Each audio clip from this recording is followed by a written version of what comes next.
The Tracy Fragments is a strong film, but it isn't the easiest of films to watch because the screen is split so much. Sometimes you have 8 different images.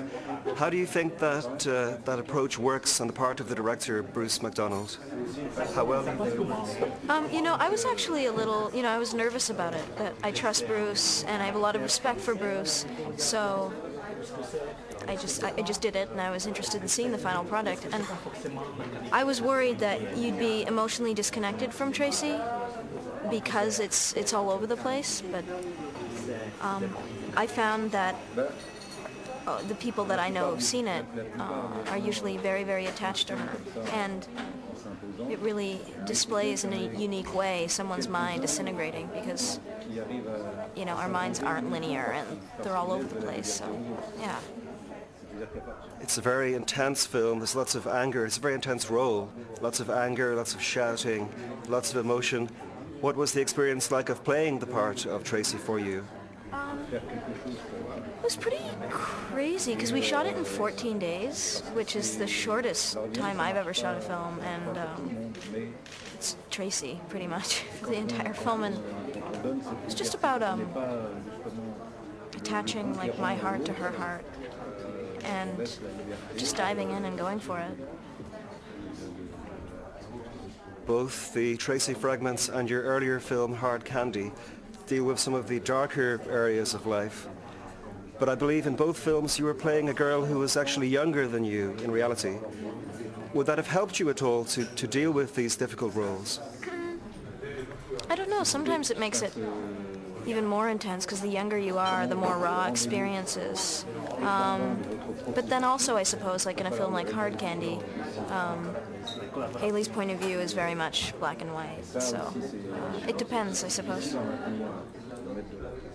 Often we hear about older actresses saying they can't get good parts, there are no good scripts, or rather no parts really for actresses above a certain age, say 40.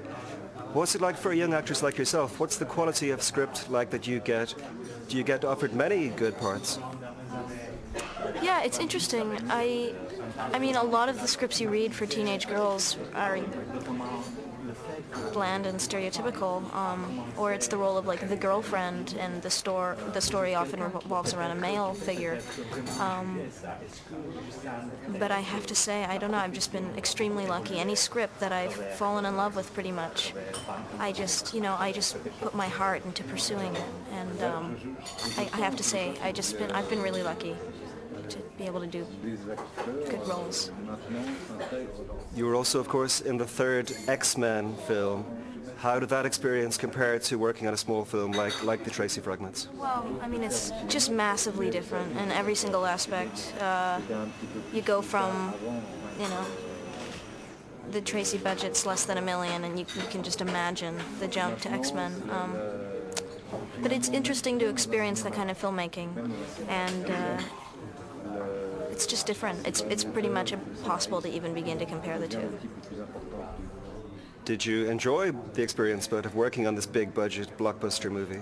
I enjoyed certain aspects of it and didn't enjoy other aspects, like in anything or anyone's job. There's a lot of waiting around, but there's also a lot of fun, putting on a leather suit and running through fire. It doesn't happen every day. Some of your co-stars in that film, the third X-Men, are pretty big actors like Ian McKellen, and Patrick Stewart. The film wasn't exactly Macbeth, but what was it like for you working with these great actors, these big acting, great heavyweights simply? It's pretty amazing.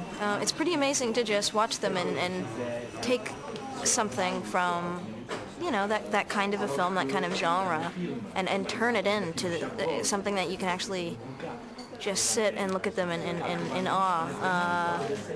And the other great thing is to just realize that they're just super cool people, and probably has a lot to do with why they're so successful. My final question is, what's next for Ellen Page? What are you working on now? What are you planning? Well, I just worked a lot. It was kind of like I've shot a few films in the last little while that are coming out. So I'm actually taking a break now, and I'm going backpacking through Eastern Europe. So I'm extremely excited about that. And then, there's a couple projects in the works that I'm really excited about, but nothing's set in stone, so I think I have to keep my lips sealed.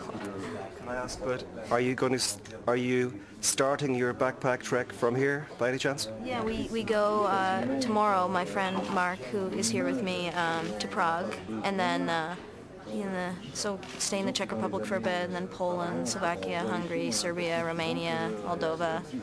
It's going to be wild. Yeah.